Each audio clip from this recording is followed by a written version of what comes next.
Hi everyone, welcome back. This is Lucky Loremaster, and here I am going to go with you through another post-session strategy review of an excellent Company of Heroes 2 game I had. This one I am going to call a Triumphant Defeat. And you'll get to see soon enough what exactly I'm talking about here. This was an interesting game. It was in the Minsk pocket. It was me and another fellow versus two hard CPU computers. And it's interesting how the computer works when it's in hard mode. I actually have had games where it's easier to fight two hard mode computers than it is to fight two standard difficulty computers, and vice versa. So, I don't know, I guess it just depends on how the game itself works out. Either way, I hope it should be interesting. Let's load it up and see what we can do.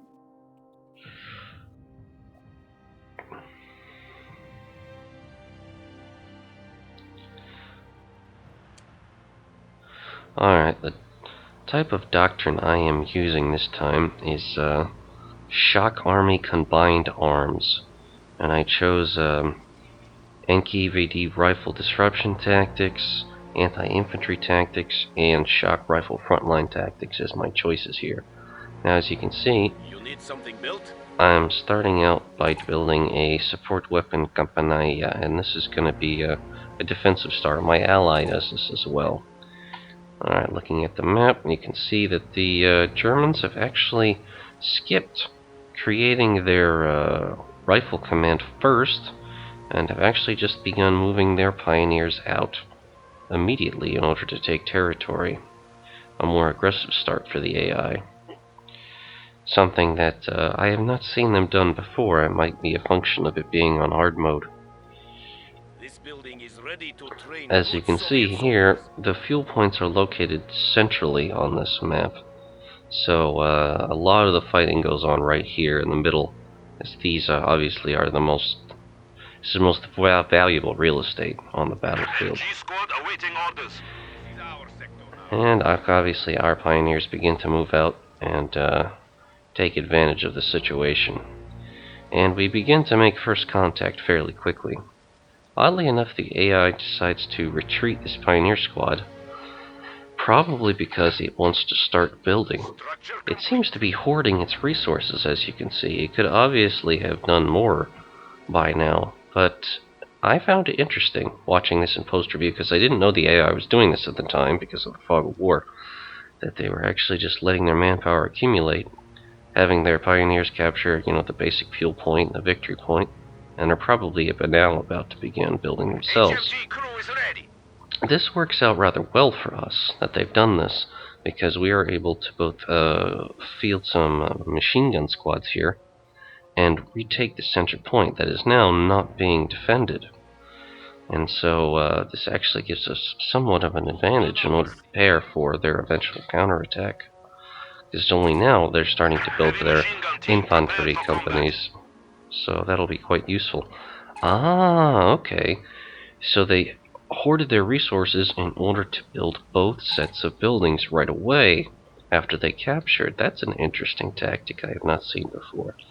Infantry company, and then right into the light mechanized company. So they will have pretty much excellent choices here for units. I mean, they're going to have not only all the basic 4 kinds of infantry, grenadiers, MG42s, mortar teams, and snipers, but they'll also have panzer grenadiers, half-tracks, scout cars, and anti-tank guns. So they are going to have a very wide selection of forces to come out with, and let's see what they're building first. Meanwhile, strategy here is pretty straightforward. We're moving up with our engineer squads and our machine gun teams, each one covering the other, and just settling the center of the map. And here you go, now we are experiencing first contact, and sure enough, they're moving up with some grenadiers, but they're going to encounter some heavy resistance because obviously we had MG squads waiting for them. Mines are suppressing him, and my ally is already bringing up his own machine gun squads to suppress and kill these infantry. And this is working out quite well for us here, because even though no one actually controls this fuel point now, we are denying the enemy that fuel, which is a very valuable thing to do, especially against the computer who can spend resources much more quickly and efficiently than a player can. At least a non-experienced player. Alright, as you can see, the computer is starting to flank and spread out, trying to take some of the victory points that are on the side of the map. Meanwhile, they seem to have retreated for the time being. But now you can see they've had too much resistance in the center, so they're starting to come around and attack us from the sides. And see, they are deploying mortar teams, which could be dangerous. And it looks like over here, these are actually... yeah, these are Panzer Grenadiers. They are interesting. They're a different kind of infantry. They're more effective at medium range, as you can see. And they have, they're armed with MG42s. No, I'm sorry. STG-44s, yeah, Sturmgewehrs, the assault rifles, which are quite effective. And, they can be upgraded with Panzerschrecks, which are just deadly. Incredibly deadly anti-tank weapons. As you can see, we are starting to develop deploy our own mortar squads. Mortar squads very effective if you have a machine gun to defend them. And as you can see, they're doing a major attack here, and the computer is exercising its tactical intelligence and is beginning to outflank us. Take the center victory point. My machine gun squad desperately starting to be turned around to try to deal with this flank. But for now, though, our men in the center are having to retreat, which is costing us some valuable real estate. Now, where we are, where myself and my ally were at this time, my ally went ahead and built a special rifle command because he wanted to get some scout cars, which, you know, he was probably thinking at the time, well, if the enemy is being mobile and flanking us, why not build my own light vehicles that are just as capable as doing that, if not better, considering it's much faster than having infantry run around. As for now, you can see the Germans pushed back very hard, and now they're taking our field point, even though they're not really trying to attack the ones they have themselves. You can see my ally trying to push back here with infantry, but they're getting suppressed. Not really in a good situation. Meanwhile, my development at the time was trying to exploit this relatively unsecured area while building up forces at the base in order to launch a more effective counterattack. So I go on the defensive immediately and start trying to take advantage of what's going on here while my ally continues to attack. This works well because it allows my ally to keep up pressure on points, as well as myself over here, as you can see, while building up enough force for an actual powerful counterattack. And you can see my ally here is beginning to deploy guards, which are going to be an excellent counter when our enemy starts deploying vehicles, which, sure enough, here they come, coming out with the scout cars. Now, my doctrinal choices here, because I went with the shock armor combined weapons build that I created, or combined arms, excuse me, is that I do not have guards available, but I do have shock troopers, which are probably the most effective specialized infantry in the game. I mean, they will just decimate enemy infantry. I mean, they are really, really deadly.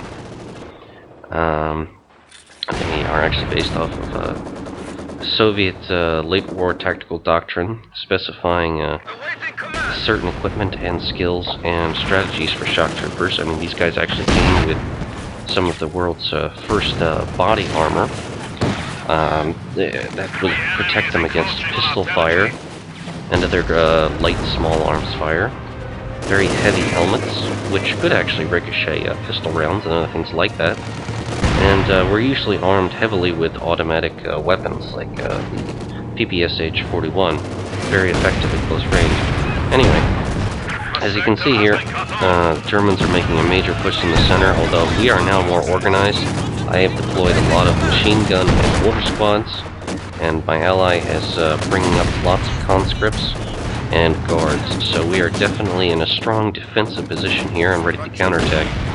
The great thing about mortar teams is that you can pretty much defend two different points here, as this squad can fire enemies here, they can fire enemies over there as well.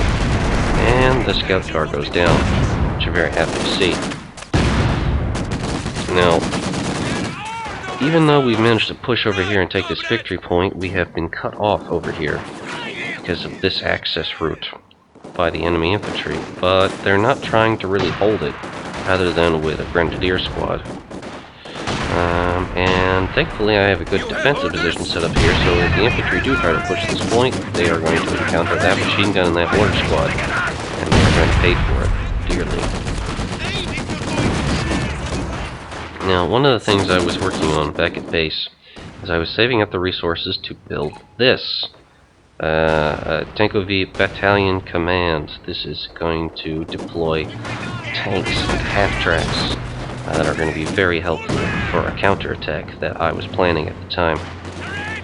Now, it's interesting that the Germans are focusing so much on trying to push us out of here and secure this flank without actually trying to capture the victory point. Because even though they've cut it off and we're not getting the resources here, they're not really doing a dedicated counterattack as of yet.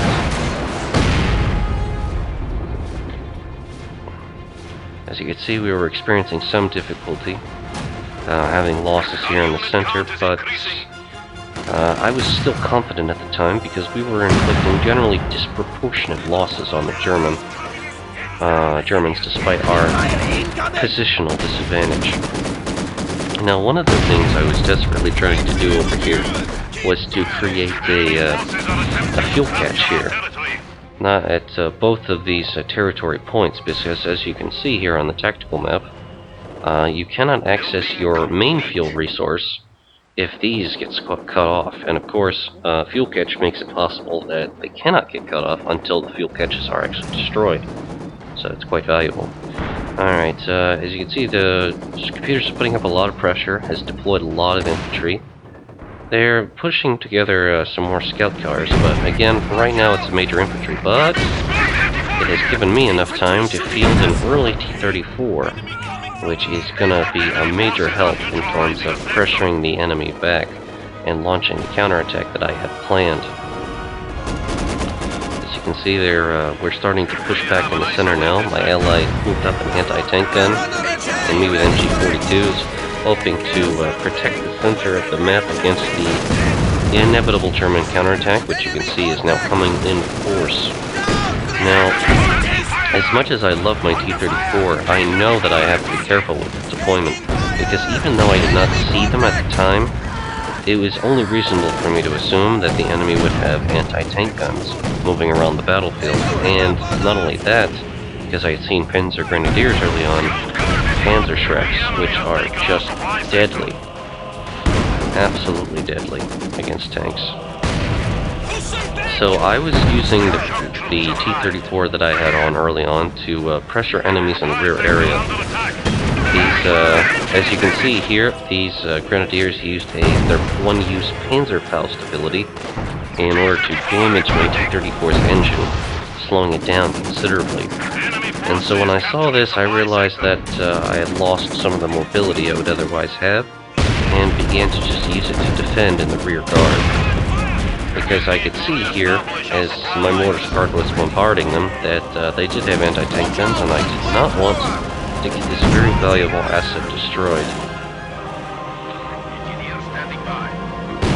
So as I was moving back, I decided to bring up some engineers to fix it, and I began to deploy shock troopers. Now these guys, and you will see very soon just how effective they can be against moving across the battlefield fighting infantry. These guys were like heroes here. And let's zoom in a little bit, and we'll focus on their crazy combat mission. This is real gold, what I saw them do here. Alright, so they started charging out onto the battlefield, and I saw that the enemy didn't really have any good solid counters ready to actually deal with them.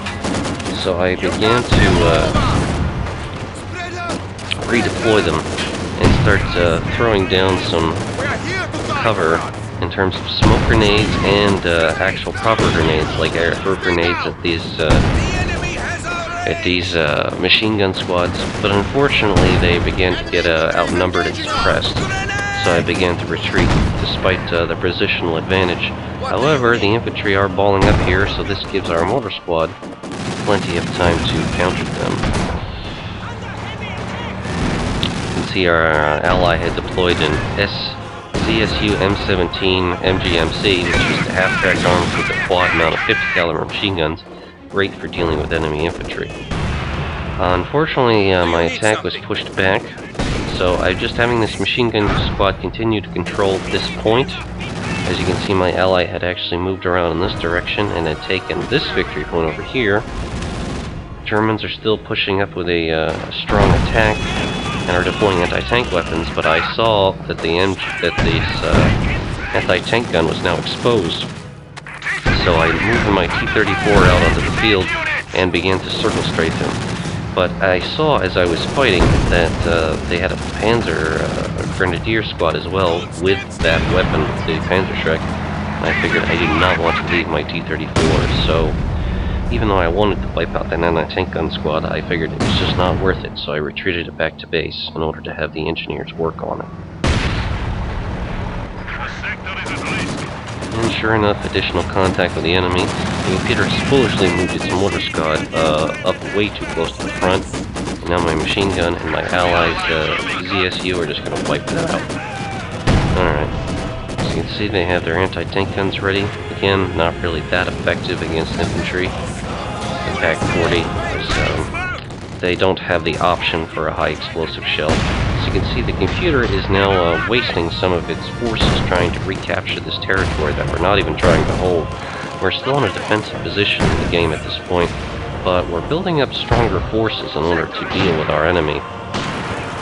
I think, yeah, this is the moment where actually I have the shock troopers strut their stuff and really do something impressive. Yeah, they start getting suppressed early on, so I start moving my other shock trooper squad that isn't suppressed up in order to deal with the infantry. They throw a smoke grenade in order to conceal their approach, and then a regular grenade in order to really decimate this machine gun squad. Once they've done that, they're able to close in quickly, take out the machine gun squad with their PPSHs, and then after that, just watch the carnage. I start moving them up aggressively, trying to get them to take out the enemy infantry. As you can see, they're engaging some grenadiers here. And with the help of the mortar team, they're just able to decimate that squad. And I just see so many opportunities here. There's a sniper here that they managed to catch as they move forward, and they just mow him down with their fire. The sniper being very vulnerable to infantry if they can close with him.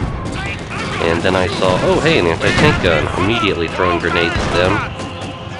And this is where the shock troopers really shine. If they can keep moving around the battlefield, avoid the machine guns, and not get pinned down, here comes the other squad of them. They just wipe out enemy infantry. They are so effective, and it's so much fun to actually do that. I just love shock troopers in this game. Anyway, so yeah, as you can see, we pretty much, those two squads just wiped it out. And it gave me time to deploy the KV-8 Heavy Flamethrower Tank, which is an absolutely beautiful weapon that is part of the doctrine that I chose. Now, this version of the KV heavy tank actually swaps the standard 76mm gun for a 45mm main gun and the ATO-41 flame projector, which is just absolutely devastating against infantry, as you're about to see. And considering our enemy was using so many infantry at the time, I mean, I had varied seen vehicles very seldomly. I mean, I saw a few scout cars, but not much. I figured that this would be an excellent addition to the company. And indeed, it proves its stuff quite well. I'm still, I just finished repairing the T-34 and was about to deploy it. I was just at the time using this KV-8 to probe and inflict damage on the enemy infantry. And it seemed to be working quite well. As you can see here, this bursts of flame, and they just decimate infantry squads. At this point, I got a little nervous because I saw they actually started deploying Stug 3 Ost-G assault gun, which is a very effective tank destroyer, and I kind of view it as a anti-tank gun on wheels, and that's essentially what it was designed for, how it performs. Now, unfortunately, my KV-8 is not really a hard counter for the Stug. It's more like a soft counter, so I actually had it fall back at the time because I didn't want to risk it. And I also began to move up my own T-34 in order to join it on the attack. Let's see, where did I deploy my T-34? Actually at the time, I figured it was more worthwhile to actually use the T-34 to capture this victory point in order to get us some more victory points. And so I decided to get aggressive at that point and move up. I switched to the 45mm main gun. You can toggle between them. And decided to start pressuring the Stug. Now, the computer is trying to avoid being flanked, so they're moving off to the side. But as you can see here, my ally has started by now the player has dropped and been replaced by a hard CPU. So it's pretty much equal with the CPUs that we're fighting. Have guards up here with their, PTRS anti-tank guns, which are very effective. And obviously our soft counter to the Stug, combined with KV-8, are able to pressure it back and make it not able to fulfill its role properly. As you can see here, we're enjoying a brief counterattack for the time. I mean, we're starting to control the western side of the map. Enemy Stug is still being heavily pressured, but the computer is definitely not out of it yet. They still have plenty of infantry and mortar teams and everything else that they're beginning to deploy. But, as you can see, that Stug, valuable resource that it is beginning to be flanked and is under a lot of pressure. I decided to ignore the Stug for the time being and switch back to the flamethrower in order to keep pressure on the enemy base until I saw they had started to field the Panzer IV, which the KV-8 is not really effectively equipped to counter with its 45mm main gun. So I decided to pull that back for the time being, not wanting to risk it, and I needed to fix this T-34 in order to rejoin it because its engine had damaged. It didn't really have the mobility that it so badly needs in order to counter enemy forces. So at this point I figured we were alright enough because my infantry were doing a decent enough job of keeping them back in base despite their heavy vehicles they were fielding. And I began to move up my veteran motor squads and machine gun squads in order to help secure the center and stop any potential infantry counterattack from happening. As you can see, we have managed to box most of the German infantry back to their base, and as you can see on the map, there's really only this one way in order to actually move infantry out, and so that's when I used the incendiary artillery barrage, which is a very effective barrage against infantry, used not only, of course, to kill them, but deny access to a route. So I was essentially using that to lock the computer in its base. Even though they do have some infantry running around behind the lines, there are not very many of these squads, so they're not going to be able to do terribly much. As you can see, I decided to retreat my heavily damaged KV-8 back to base, as I did not want to risk losing it in the field. I wanted to have these engineers repair it. Meanwhile, I began to move my shock troopers back up to keep the pressure on, and wanted to defend my ally's PaK-40 anti-tank gun, which he had actually stolen from the enemy computer, in order to, remind the shock troopers, they do not have any anti-tank weapons. I mean, they stole an enemy MG42, they have RG-42 anti-personnel grenades and smoke grenades, but they're not meant to counter vehicles. So right now they are just trying to be a distraction for the anti-tank gun. I'm moving them up really just to buy the anti-tank gun time in order for it to do its work. As you can see, the Germans are launching this Panzer IV is buying them time, but unfortunately, for the enemy anyway, we did manage to destroy it before it was able to wipe out the squad on the anti-tank gun. And here came the counterattack. The enemy starting to deploy its infantry, control victory point over here, and trying to stop itself from being cut off. moving to this control point over here in the town. As you can see, the enemy began to deploy the deadly Flak Panzer IV Ostwind, which is effective in countering enemy fighter bombers and aircraft, and its rapid firing gun is also very deadly against infantry as well. It's interesting that they say it's a deadly and rare vehicle, because really both of these things are true. There were only, as far as I've read, about 100 of the Ostwind vehicles that were actually produced. So, as far as German armor was concerned, this is not a very commonly produced vehicle. As you can see here, engineers are still working on the KV-8. It's a very tough vehicle. It takes a long time to actually repair. Now this is an opportunity that I noticed here. I saw coming up that they had 3 different vehicles. However, the Stug was the only one that was a deadly hard counter to the T-34, so I ignored the Ostwind. I pushed past it, I flanked the Stug with the intention to destroy it, and begin to focus that down. I also saw they had a scout car here, which was an easy thing to destroy, so we destroyed the Stug, we destroyed the scout car, and then with those 2 threats eliminated, it gave my T-34 time, despite its damaged engine, to actually push back and counter the Ostwind. The Ostwind obviously can damage the T-34, as you can see, but again, a soft counter. The T-34 was able to focus using its main gun in order to destroy the Ostwind, getting shots in on the side armor, destroying its engine, and basically almost crippling its mobility, but finishing it off. And that was a moment of the game I was very happy with, because I saw an opportunity where my one T-34 could create a lot of problems, and it was able to do so successfully. Obviously taking a lot of damage and being destroyed, but considering it destroyed 3 enemy vehicles, I really had no room to complain. You can see the KV-8 is still being prepared. It takes a while to get that back in action. This is what I was talking about earlier in other videos, is that, you know, despite infantry being a lot more vulnerable than tanks and other armored equipment, infantry can be reinforced so much faster than vehicles can be repaired. So, you know, there is a price to that. You know, the use of armor on the battlefield. And it highlights its need, obviously, in order to preserve it if it starts getting too badly damaged. As you can see, the enemy is still moving around Panzer IVs, so I realized that at this time that even though they didn't have a lot of infantry on the field, I had to still be careful, because, as you can see here, they began to fan out and capture the victory points on the periphery of the territory. So I decided to concentrate my forces in the center again, because even though I could see that we were being outflanked on the territory map, I wanted to focus on destroying the enemy base.